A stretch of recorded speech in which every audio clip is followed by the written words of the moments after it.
Here's the Mindful Man reading an episode from my book on Amazon KDP called Barnsley Boyhood.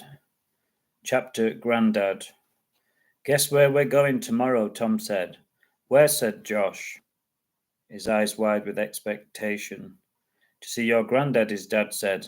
Great, said Josh. He loved his granddad, even though his granddad drank like a chimney and smoked like a fish, or something like that.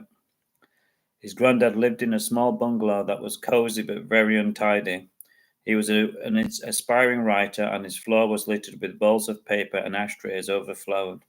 It was a miracle there wasn't a fire.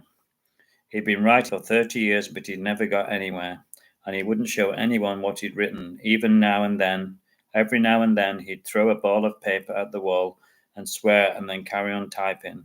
He never tidied up, as he said that chaos inspired creativity. Tom and Josh knocked loudly on the door, and he opened it slowly, in his bright purple dressing gown, and peered at them through round spectacles. Come in, he said. The coffee's on. They inched their way inside and tried not to step on the balls of paper that littered the floor. They sat down on a brown dusty sofa, and a cloud of dust rose up as they did. Dusting is for wimps, his granddad said, as he handed them their steaming hot coffee. They talked about the weather and the usual stuff, and then Tom asked how his book was going. It's going great, said Grandad. I'm getting near the end now. What's it about? Said Josh, wide-eyed. It's about 700 pages long, said Ronald, his granddad, with a wink. You know me, it's top secret.